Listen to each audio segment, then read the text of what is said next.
So hello गर्लीज, आज आपण बनवणार आहोत ते हॉट अँड स्पायसी निसिनचे कोरियन वेज फ्लेवरमधले नूडल्स. सो मी ते नूडल्स बॉईल करायला ठेवलेले आहेत. तोपर्यंत याच्यामध्ये 2 सॅशेस आले होते, ज्याच्यामध्ये एकामध्ये आहे सीझनिंग मिक्स आणि एकामध्ये आहे चिली ऑइल.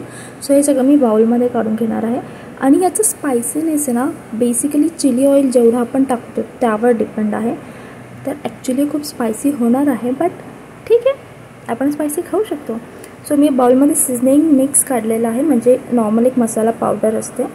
आणि त्याच्यानंतर हे आहे चिली ऑइल. सो मी चिली ऑइल सगळं टाकलेलं चुकून, बट आता ठीक आहे, टाकले तर टाकले, आता काय मिक्स करायचं, एवढंच काम आहे आपल्याकडे. सो मी पूर्ण मसाला मिक्स करून घेतलेला आहे. आता याच्यामध्ये आपल्याला काय टाकायचं आहे, जे आपण नूडल्स बॉईल केले होते ना ते टाकायचे आहे. आणि मी एवढी हुशार आहे की मी डिरेक्टली ते स्ट्रेन न करताच टाकले आहेत, त्यामुळे ते जास्तच थोडेसे स्टिकी झाले होते.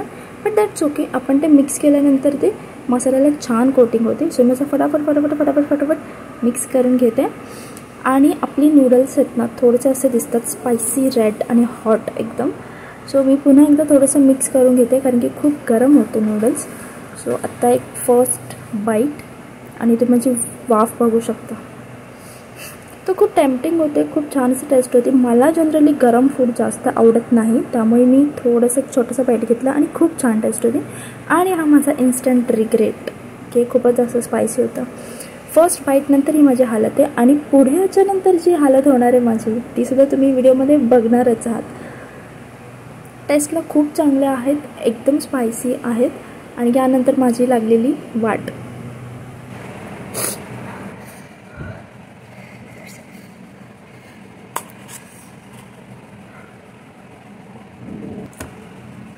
खूप स्पायसी आहे.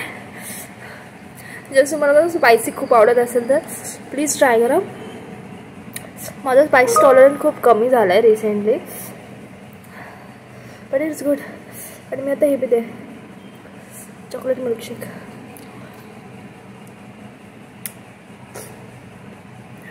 Bye guys.